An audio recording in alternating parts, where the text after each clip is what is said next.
Hello everyone, welcome to this session. इस video में हम द हिंदू न्यूज़पेपर से 5 वर्ड को सीखेंगे। मैंने सेंटेंसेस प्रेजेंट किए हैं और कुछ वीडियो क्लिप भी है जिससे आपको समझ में आए कि कैसे मतलब कि आप रिलेट कर सकते हैं इस वर्ड की मीनिंग को उस वीडियो की क्लिप से। और चलिए स्टार्ट करते हैं। तो देखिए, इस टाइप से स्लाइड है, वीडियो क्लिप भी है, मीनिंग भी है और सेंटेंस भी है। तो पहला शब्द है आपका, ये इसकी प्रोनाउंसिएशन मैंने यहाँ लिखी है क्योंकि ये वाला कंफ्यूजिंग था। इसको आपको बोलना है RA को बोलना है पहले रायट, ये इसको बोला जाता है riot. A public act of violence by mob. Mob का मतलब होता है जो काफ़ी सारे, मतलब कि एक होता है ग्रुप ऑफ पीपल या क्राउड ऑफ पीपल, यानी कि वो लोग उतने गुस्से में नहीं हैं, बस इकट्ठा हैं। और मॉब का मतलब होता है ऐसे लोग जो कि किसी लड़ाई करने के पर्पस से इकट्ठा हुए हैं। तो एंग्री ग्रुप ऑफ पीपल को इंग्लिश में बोला जाता है mob. So a public act of violence by mob, यानी काफ़ी ग्रुप में जो गुस्से वाले लोग होते हैं, जो हंगामा करने के लिए होते हैं, वो जो वायलेंस क्रिएट करते हैं उसको रायट बोलते हैं। मतलब जो हंगामा होता है, जैसे कि कोई स्कीम आई, नहीं पसंद आई, या कोई अमेंडमेंट ऐसा हो गया कॉन्स्टिट्यूशन में जो लोगों को पसंद नहीं आया, तो लोग आए और उन्होंने फिर दंगा फसाद करने लग गए। तो जो दंगा को इंग्लिश में बोलते हैं उसको बोलते हैं रायट। अब इसको मैंने यहाँ पे लगा रखी है कि इस टाइप से होता है कि पूरी फोर्सेस को लगाना पड़ जाता है। ठीक है, दे हैव बीन, जैसे कि खालिस्तान वाला इशू पाकिस्तान में जो रायट, उससे भी रिलेट कर सकते हैं। They have been killed during a riot at the station.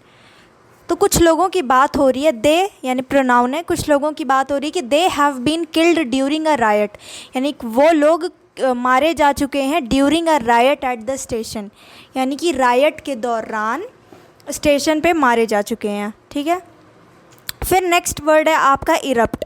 Erupt बहुत ही नॉर्मल शब्द है, पर ये न्यूज़पेपर में मैंने लिया है, आज के न्यूज़पेपर से ही। अगर आप ये ढूंढना चाहें ये सारे वर्ड को तो आपको अभी एडिटोरियल सेक्शन के फर्स्ट आर्टिकल में मिल जाएगा। ये आपको शायद से salvaging the idea and reality of Manipur, ये हेडलाइन है। फिर देखिए सेकेंड वर्ड है आपका इरप्ट। इरप्ट का मतलब होता है भभक उठना, टू बिगिन सडनली, किसी चीज़ का अचानक शुरू हो जाना। और हिंदी में बोलेंगे भभक उठना, जैसे कि अचानक आग लग जाए तो क्या बोलेंगे कि आग वहाँ पे इरप्ट हो गई। तो इरप्ट मीन्स भभक उठना हिंदी में, शुद्ध हिंदी में, और इंग्लिश में टू बिगिन सडनली, कोई चीज़ अचानक से शुरू हो जाए तो उसको भी इरप्ट बोलते हैं। जैसे कि अभी सेंटेंस देखेंगे तो आपको इरप्ट समझ आ जाएगा। जैसे कि ये बैकग्राउंड में देखिए वॉल्केनो इरप्ट हो रहा है, यानी भभक उठ रहा है। तो उसका सेंटेंस बनाया है, the volcano erupted in 1980 devastating a large area of Washington state.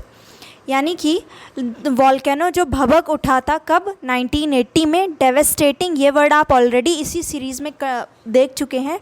Devastating means damaging, destroying a large area of Washington state. Washington state का लार्ज एरिया को डैमेज कर दिया था किसने, वॉल्केनो के इरप्शन ने। और ये इरप्शन कब हुआ था, 1980 में हुआ था।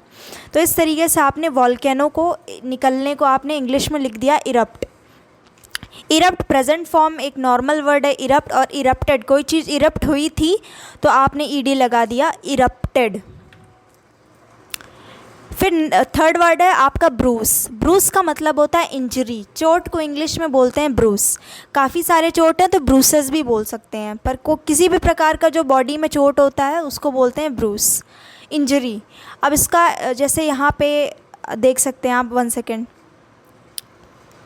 इस लड़के के मुंह में आपको हल्का सा दिखेगा ब्रूस, ये देखिए जैसे स्टार्टिंग में यहाँ पे। सो सेंटेंस क्या है, how did you get that Bruce on your face. तो ये सेंटेंस में आप पूछ रहे हैं how did you get that Bruce on your face, तो मैं ये चोट कैसे लग गई चेहरे पे। तो इस तरीके से आप पूछ रहे हैं कि how did you get that Bruce on your face. Bruce means injury, यानी कि चोट। थर्ड वर्ड है आपका अनप्रेसिडेंटेड। ये एक वर्ड है, रिपीटेड है, थर्ड या फिर सेकेंड टाइम हम इसी सीरीज़ में पढ़ रहे हैं। द हिंदू की सीरीज़ हमने स्टार्ट किया था 2 मार्च से, और इसमें अब तक ये 2 बार न्यूज़पेपर में मिला है और मैंने फिर से किया है। अगर आप पहले ये सीरीज़ को देखते थे और अब तक आप कनेक्टेड हैं मेरे चैनल से तो आपका रिवीजन हो रहा है, और वरना जो नए लोग आए हैं उनके लिए ये फ्रेश वर्ड है। अनप्रेसिडेंटेड मीन्स अनोखा, कोई चीज़ जो विचित्र हो, एकदम से पहली बार देखी गई हो, न्यू हो, उसको अनोखा बोलते हैं। या फिर कोई आपका एक्सपीरियंस एकदम अनोखा हो तो आप उसको अनप्रेसिडेंटेड एक्सपीरियंस बोल सकते हैं। और इंग्लिश में नॉवेल, ये नोवेल कौन सी है कि कोई चीज़ नई हो, अनोखी हो, तो ये आपको अनोखे के लिए ये सिनोनिम्स है आपका अनप्रेसिडेंटेड बोलिए या फिर नोवेल बोल लीजिए। जैसे कि कोविड-19 ऐसा केस था, मतलब ऐसा था कि ये पहली बार देखा गया था, पूरे मतलब अचानक आया तो पूरे वर्ल्ड में ही फैल सा गया। तो क्या बोल सकते हैं, नोवेल कोरोना वायरस, ऐसे न्यूज़पेपर में लिखा हुआ आया करता था न्यूज़। तो अनप्रेसिडेंटेड यानी अनोखा। अब इसका यूसेज कैसे है, such a move is rare but not unprecedented. ये सेंटेंस भी सेम वही है जो मैंने पिछली बार सिखाई थी।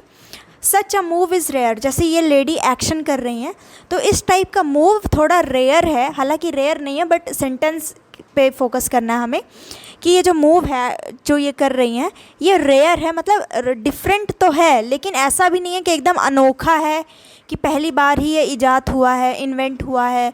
ऐसा मूव देखने को मिल जाता है बट ये थोड़ा डिफरेंटली कर रही हैं, रेयर तो है बट अनोखा नहीं है, मतलब कोई अलग सा फॉर्म नहीं है, ये नॉर्मल है।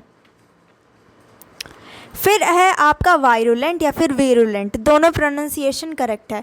इसका मतलब होता है हिंदी में जहरीला और इंग्लिश में कोई चीज़ जो कि पॉइजनस हो या फिर इंजूरियस हो तो उसको आप बोलेंगे वायरुलेंट। फिर इसका सेंटेंस में क्या है, अ वायरुलेंट इंसेक्ट बाइट, अगर कोई जहरीला इंसेक्ट बाइट है तो आप बता रहे हैं, जैसे ये लड़की से पूछा गया कि ये क्या है, क्यों खुजली हो रही है हाथ में, तो ये बोल रही है कि यहाँ पे क्या है पूछा गया तो बोल रही है अ वायरुलेंट इंसेक्ट बाइट, यानी कि एक जहरीला इंसेक्ट बाइट हुआ है, यानी कि इंसेक्ट जहरीला मतलब इंसेक्ट ने बाइट कर दिया है यहाँ पे। तो ये था आपका लास्ट वर्ड वायरुलेंट। एक बार फिर से रिवीजन करेंगे। फर्स्ट वर्ड आपने देखा रायट, जिसका मतलब होता है हंगामा यानी कि वॉयलेंस। फिर आपने देखा सेकंड वर्ड आपने देखा इरप्ट यानी कि भभक उठना। थर्ड वर्ड आपने देखा ब्रूस यानी कि इंजरी। फोर्थ वर्ड आपने देखा अनप्रेसिडेंटेड विच मीन्स अनोखा, जिससे पहली बार देखा गया हो। और फिफ्थ वर्ड आपने देखा वायरुलेंट यानी कि कोई चीज़ जो कि बहुत ही ज़्यादा पॉइजनस हो। तो ये था आप आज का सेशन। कल मिस हो गया था बट कोई नहीं, वर्ड तो डेली, ऐसा है नहीं कि कोई करंट अफेयर था जो छूट गया, वर्ड तो रिपीट होते ही रहते हैं, तो कवर हो जाएगा, जो भी वर्ड हैं रिपीट होते ही रहते हैं। So thank you so much for watching this video. और ये जो स्लाइड आपने पढ़ी इसकी एज इट इज़ स्लाइड आपको टेलीग्राम चैनल पे मिल जाएगी। ये टेलीग्राम चैनल, इंस्टा पे भी आप चेकआउट कर सकते हैं, बहुत ही जल्द हम उस पर भी मैं एक्टिव होंगी once I finish word power, जो कि ख़त्म ही होने आ गई है, ख़त्म हो जाएगी। और टेलीग्राम चैनल को ज्वाइन करने के लिए आप इस वीडियो के ही कमेंट सेक्शन में आपको लिंक मिलेगी, आप वहाँ से ज्वाइन कर सकते हैं। So thank you so much for watching this video. इसमें से मैं आपको बता दूं कि रायट एक ऐसा वर्ड है जो कि बहुत ही नॉर्मल हो चुका है, न्यूज़पेपर में दिखता रहता है, तो अगर पता होगा तो हेल्पफुल रहेगा। फिर उसके बाद इरप्ट तो ज्योग्राफी में भी लोग पढ़ लेते हैं, आसान है, पर इसको और ब्रूस जो है शायद ना पता हो, चोट को इंग्लिश में आप इंजरी की जगह ब्रूस भी बोल सकते हैं जब बोलना चाहें। और अनप्रेसिडेंटेड अच्छा वर्ड है।